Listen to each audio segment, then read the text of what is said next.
big sister Stacey, and this is Sisters Social Call. We are two sisters talking about everything that sisters talk about. Welcome to our lives.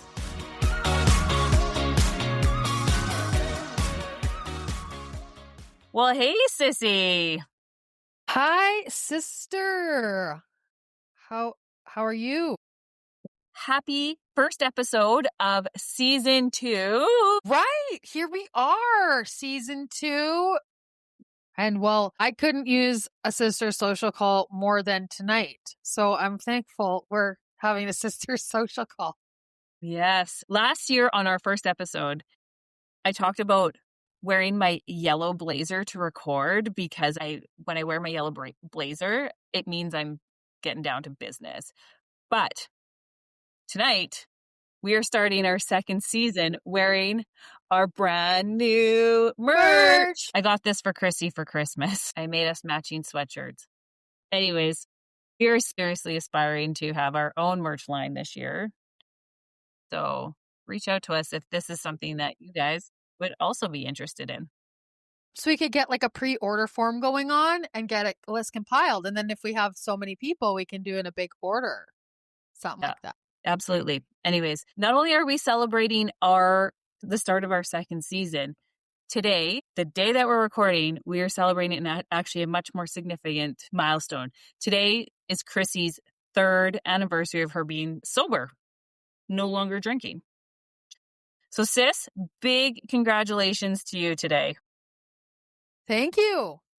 Thank you very much. I appreciate that. I appreciate you acknowledging it. Yeah, it's a big milestone to get to in my life or in life in general, to be able to be completely booze free, but not only that, 100% like sober, clean living for 3 entire years. That's a big one. We have touched on your sobriety journey in a few episodes, but let's start from the beginning of you deciding to stop using substances. So I think your first major quitting was when you left Canmore and quit doing drugs. Did you want to start there? Yeah, well, that is exactly what went down. So I've alluded to kind of that happening in my life, getting into drugs after, if you guys listened to, I can't remember the number of the episode. However, it was the one when we talk about moments that have changed our life forever. And I touched base on having a relationship out there and then losing not just my partner, but also his mother and father, like a whole family. The parents died. Anyways, I've talked about that.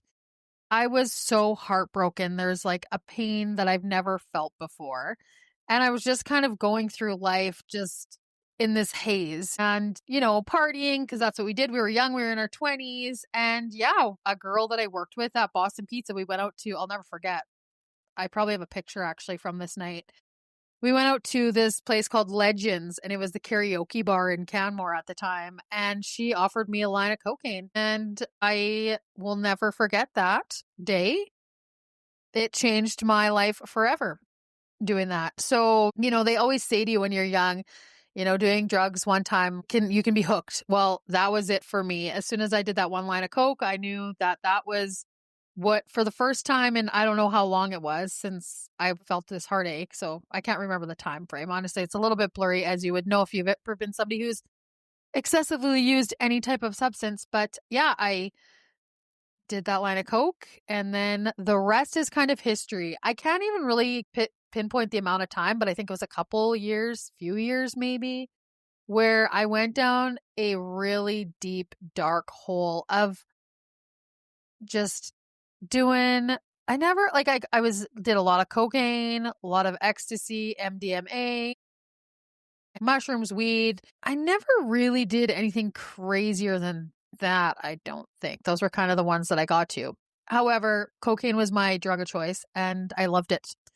And you could function on it and you could function really well. And so it became something that became normal. I worked in a nightclub. My shifts wouldn't even start till 10 at night. And it just became how I started. Yeah, it just became, it was like, it got me through hard times and ended up at one point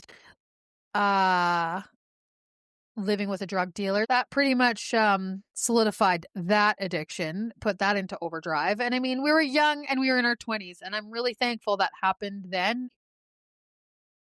And so I knew I wanted something different for my life. There came a point in time where I was just done. I felt defeated. I wasn't able to get sober on my own. Like I just knew that there just became a point in time I was just like, this drug has a freaking hold on me. But I still had it in my brain that I knew I wanted something different. And that was one thing it never ever changed in me. No matter what. It was like I knew that wasn't the life I was meant to live. There was something more for me out there. And so consequently, I came home to Regina with my dad. We came home together. And that was the day I told him when we were driving home, I told him that I had a problem with drugs and that I needed help. And it was just kind of like from that moment on was like go time. And people's rock bottoms are all very different. Mine obviously was not as severe as many people's. And I so fortunately have like this really incredible family that stepped up. So, I'm proud to say that I haven't done drugs. I've been drug free for 18 years. Not long after that, I was working at the beach bar, which I knew I didn't want to get back into working in the bar industry, but like I needed to make money. I knew I was financially in ruins and I needed to make some money. And so it's just easy. You can make quick cash. And so I did that. And I worked very, very hard to like pick myself back up. My ex-husband and I were able to buy a home. I chose to go to hair school.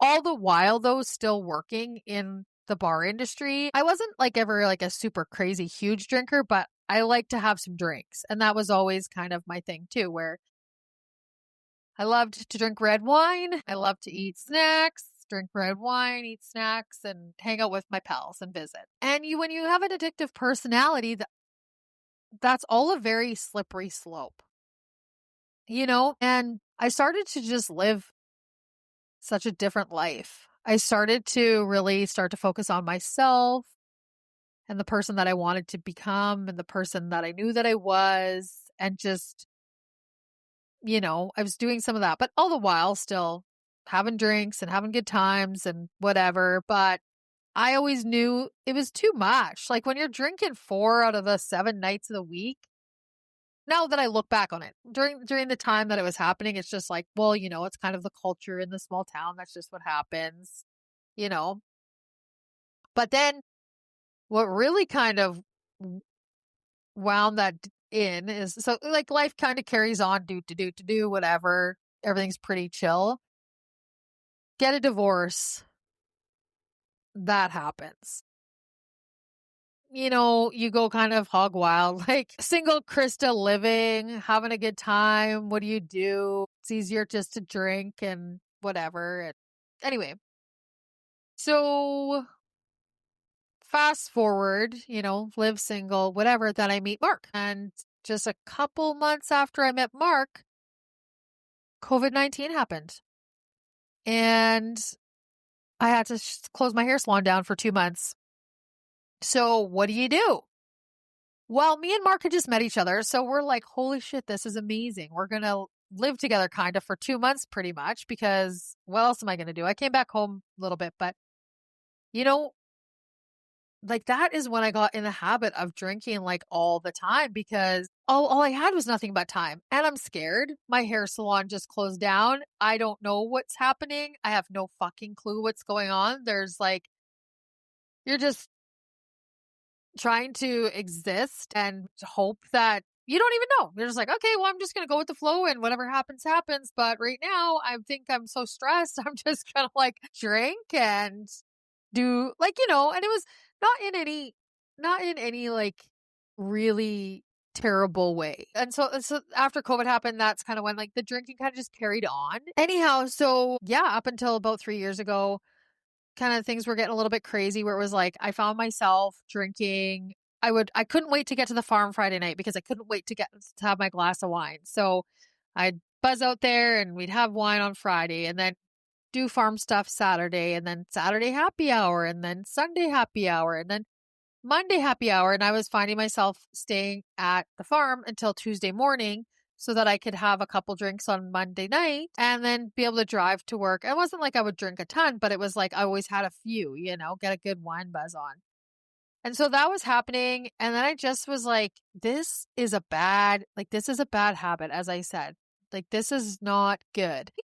In 2023, I decided, okay, well, after Mark's birthday, which is January 7th, I'm going to take a break from drinking. I'm going to reset myself and take a break. So that happened. His birthday happened. We all got really drunk. And the next day I was hungover, feeling like gross and yucky and whatever. The anxiety was kicked in and all that stuff. And that was the other thing too. I was starting to experience like anxiety, as they say.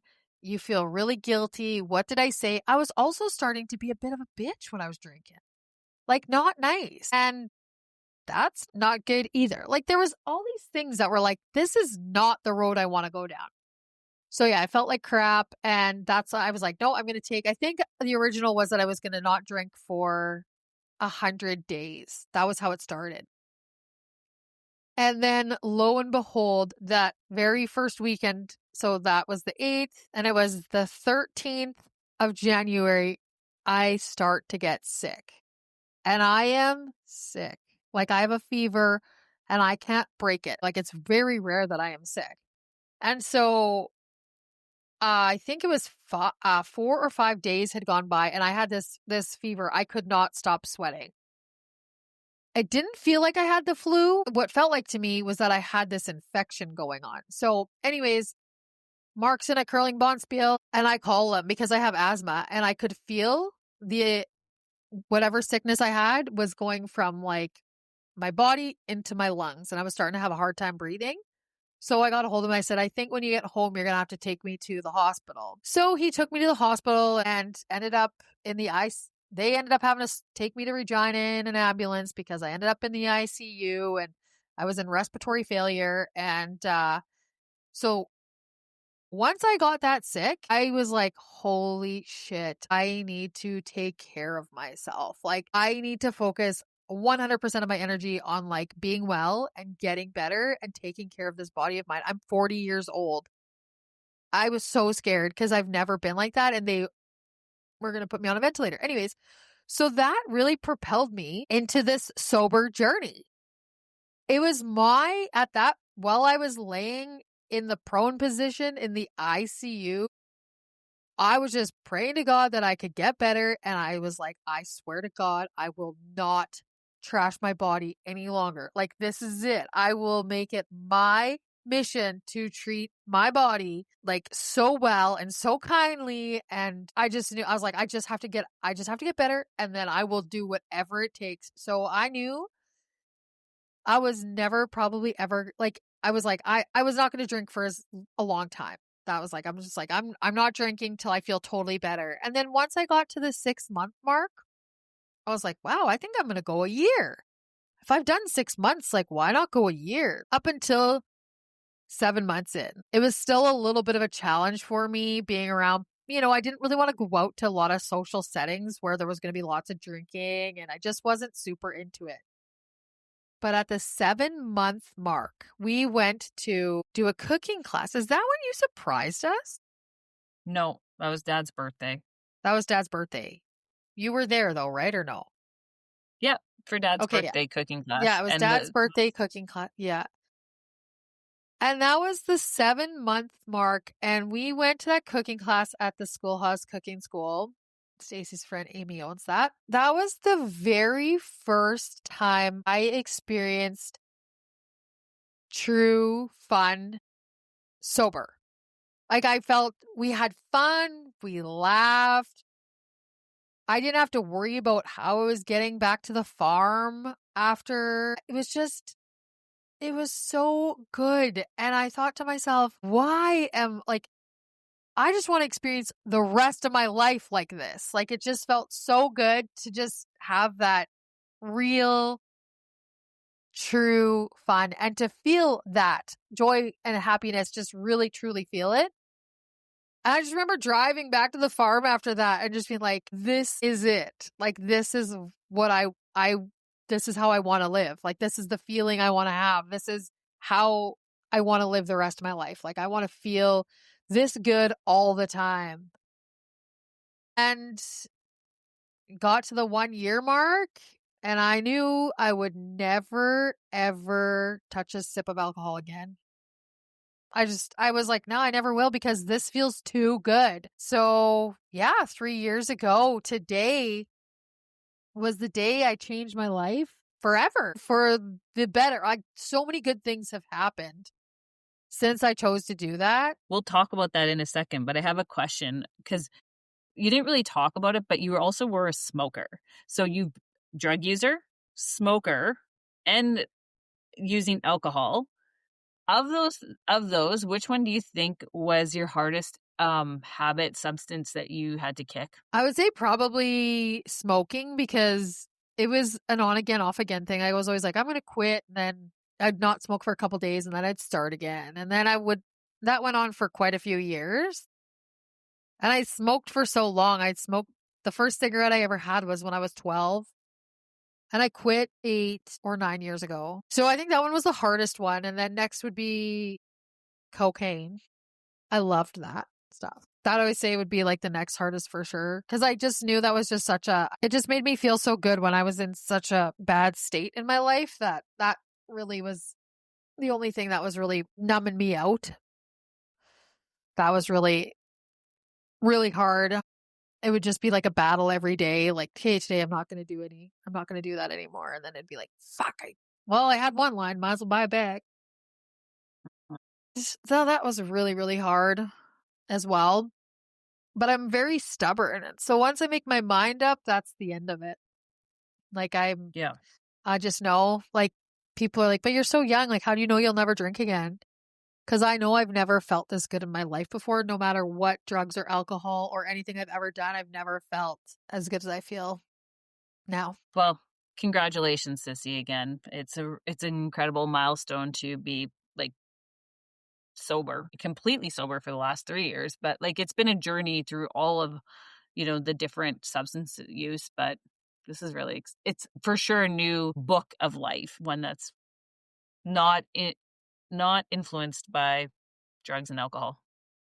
And Yeah, cigarettes. not, you get to feel and experience everything so truly. You know what I'm saying? And so even the not good emotions and feelings, I feel good to be able to experience that. Like it feels good to experience great joy and great happiness and great excitement, but also great grief and great sorrow and great sadness and to just feel all of that and not numb it out. And so I would say for the majority of my life, I have been numb to a lot of those feelings. Maybe not all of them at once, but I haven't had the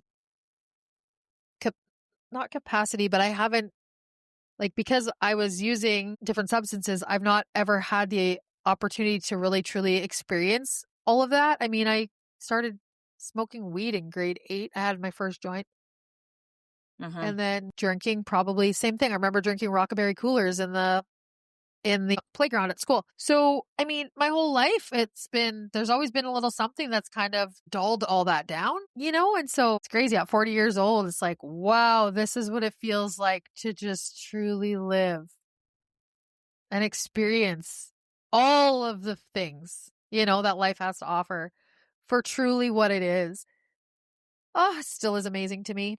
There's like moments that I have so often where it's like, wow, can't believe I finally get to feel that.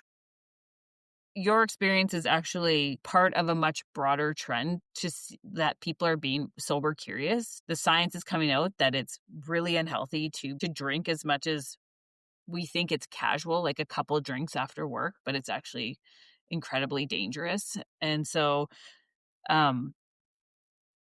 sober curious is something that people are exploring, and it just refers to people reflecting on the role that alcohol has in their life, and people are choosing to limit their consumption. There's just a little bit of history about this term. It was popularized by Ruby Warrington when she released her book in 2019 called Sober Curious, and it makes people think about how they feel the next morning, how the anxiety changes, like just exactly what you were talking about, how your sleep. It's a really interesting trend that we're seeing more broadly, that people are choosing to drink less or not drink at all.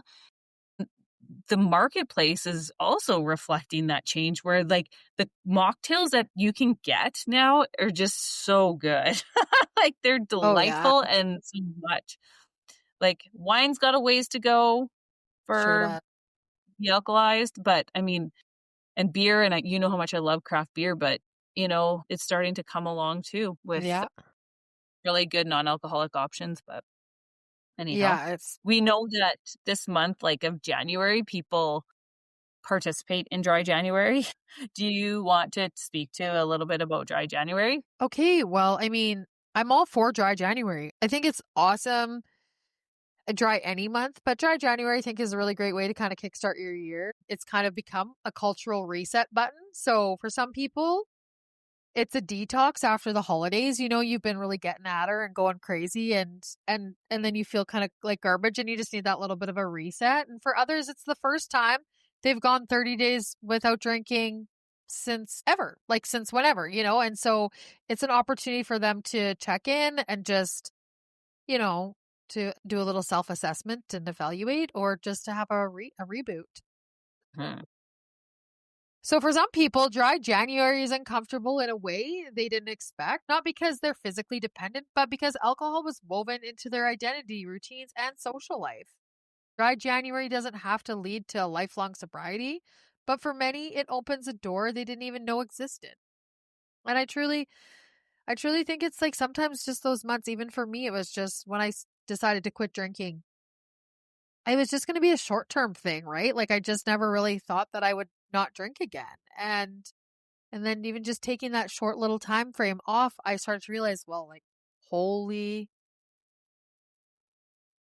the way that you feel, the thing, and it was almost like instant how it changes in you. So taking 30 days off is a pretty big thing. Yeah. What were some of the physical changes you noticed first when you stopped drinking alcohol? I think like the irritability, I wasn't having that. My ability to just, like make better decisions. Sleeping was such a huge one. I wasn't waking up with that anxiety. Mm-hmm. The other, like, the thing that I really, really, really noticed about not drinking, and that I try to tell a lot of people because a lot of people use alcohol as, to alleviate like social anxiety. You know, if you are going to an event, it's like, oh, I'm going to have a couple drinks there, or, oh, I got to go deal with all these people. I'm going to have these drinks.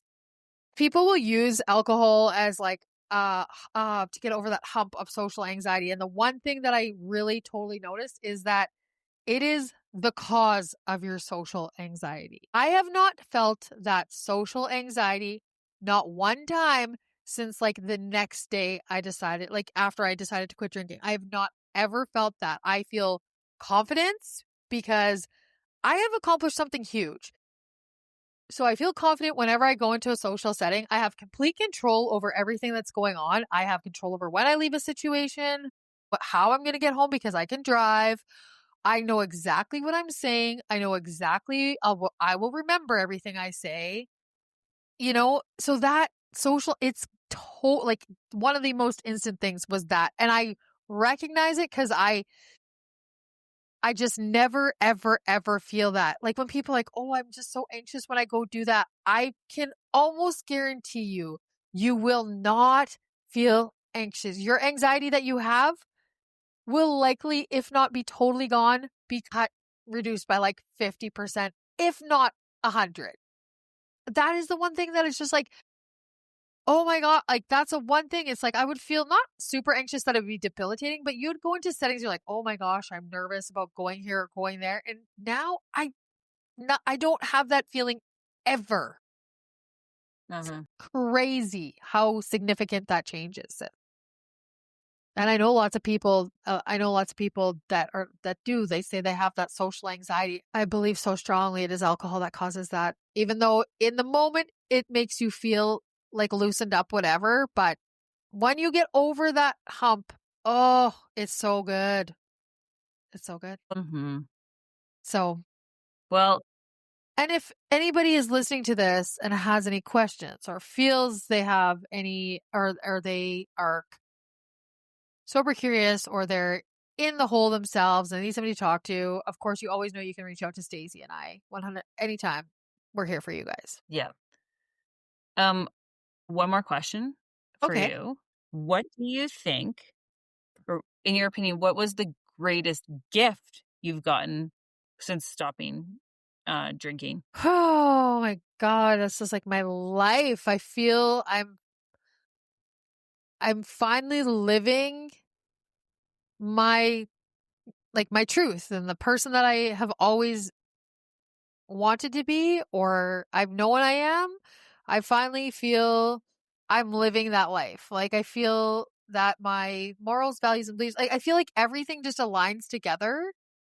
I feel that so strongly. And that to me is like when you feel that in your life, oh, like that is golden to feel just confident in who you are, what you stand for, what your beliefs are, what your values, your morals are, and you're living that exact way and you're not fluctuating on that. I think that's like probably the biggest gift for sure. Beautiful.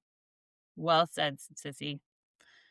Do you have any final comments about sober living or your journey before we move on to our peaks, pits, and plans? If you're somebody that's considering it, to go for it.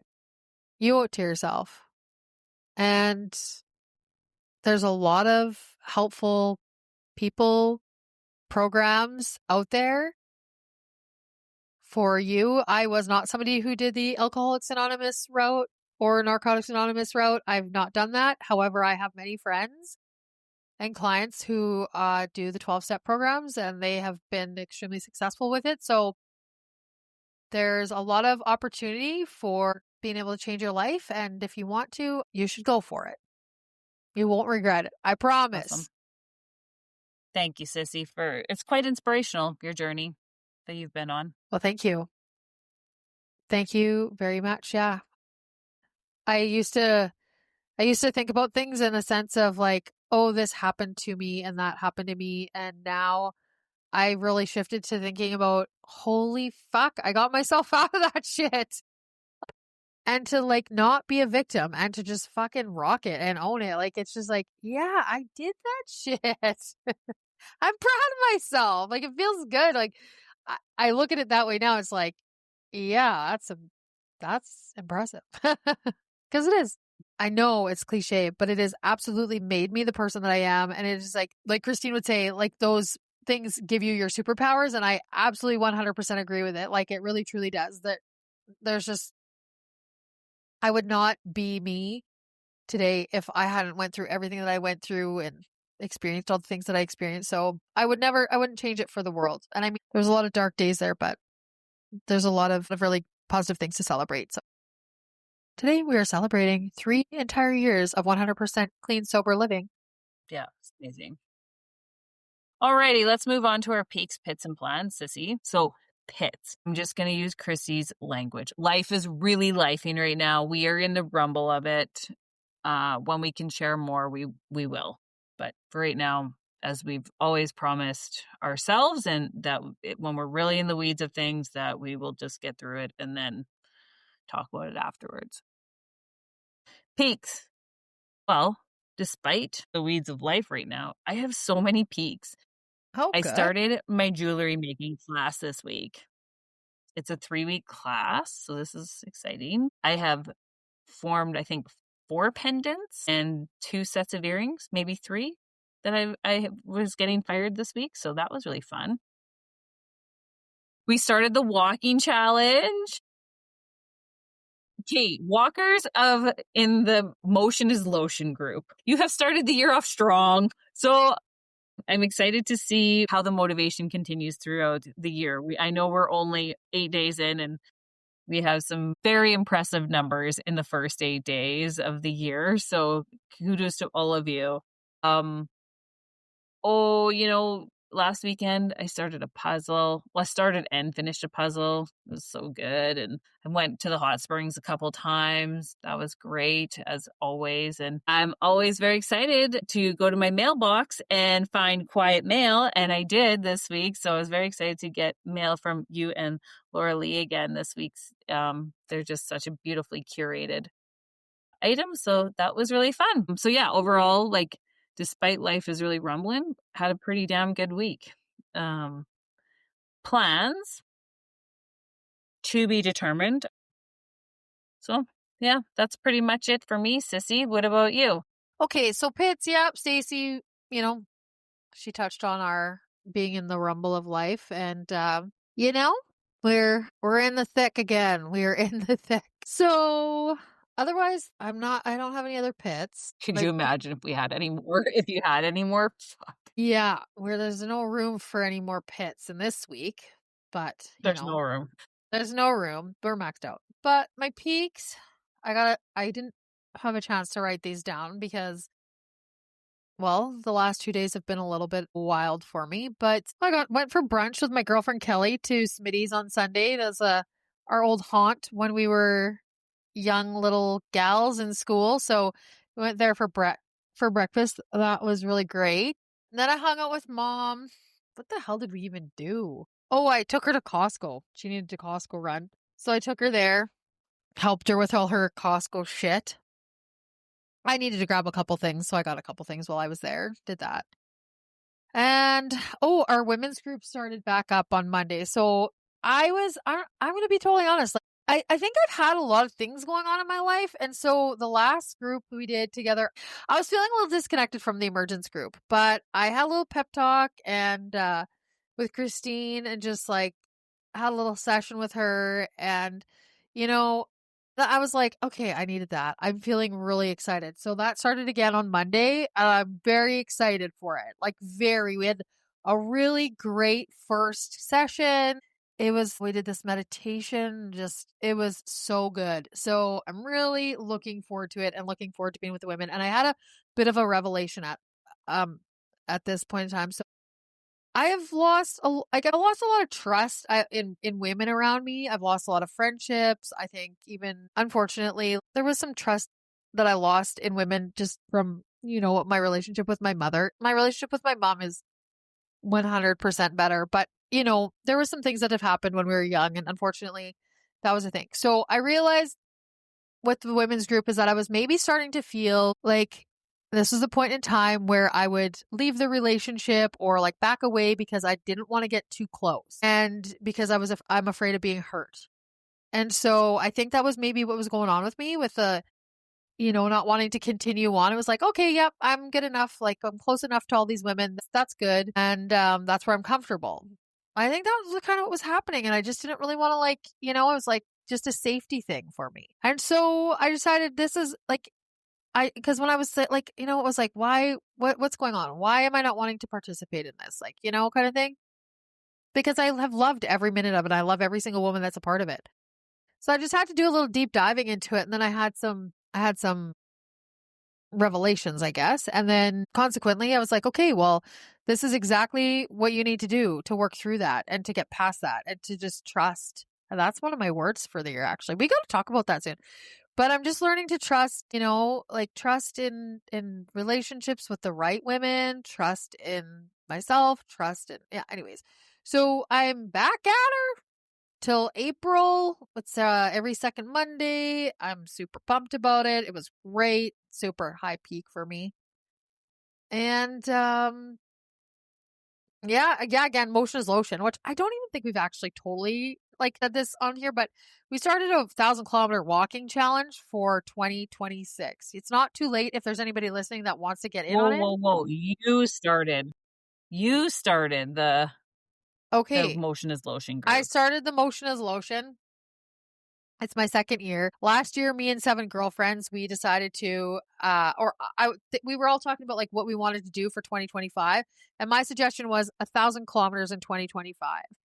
And so, 4 of us out of 7 finished. And it was such a huge accomplishment. So then as I was doing this, lots of people are like, what the hell are you doing? We see you walking all over the place. What is going on? I'm like, oh, I'm just doing this 1,000-kilometer challenge. And then I was like, did you want to maybe do it next year? And my clients would be like, yeah, like, sure. And I got lots of really active clients. And there's like 60 people, I think, doing it. Like in our Facebook group, there's 60 some people and 40 on the Nike Run app, I think. So that's fun. So yeah, we're doing this walking challenge, 1,000 kilometers in 2026. If anybody is listening and wants to get in on it, shoot us a message and I will hook you up, get the Nike Run Club app and we'll get you going on it. You're not too late. And it's easy. It's a hard challenge, but it's a good one. And my plans for this week, well, tomorrow's already Friday. What do I have? I'm actually supposed to be going to, I gotta text Destiny actually. I was thinking about it. I don't know what my plans are. Right now, my things are a little up in the air, so I don't really have any plans. I'm just, going to be working on like some tax stuff. Just I got to clean my house. I got to get some things done. So that's pretty much it. I can't really be too sure on the plans. This one's going to be a little bit wonky this week. So anyway, that's it, you guys. How about you tell everybody where they can find us to see? Well, okay. First of all, you guys, I just wanted to say, if you guys have loved the episode, please share it with people that you love. If you know anybody that is going through a time in their life or they're considering sobriety or sober curious or anything like that, send this to them, share the love. Honestly, I think the more that we talk about it, the more we normalize these things, the easier it gets for people. So I'm big on being open and sharing and, helping people feel that they are not alone. So share away, comment, like, subscribe, all those things. If you haven't already, you guys are really, really amazing supporters. If you want to find Sister Social Call, we are on Instagram. And if you want to find Stacey, she's on LinkedIn and Facebook. You can find myself, Krista, on Facebook, TikTok, Instagram, and YouTube. And I think that's going to wrap it up for us, sis. Awesome. Thank you, everybody. Love you, sissy. Love you too, sis. Why are you being the devil today?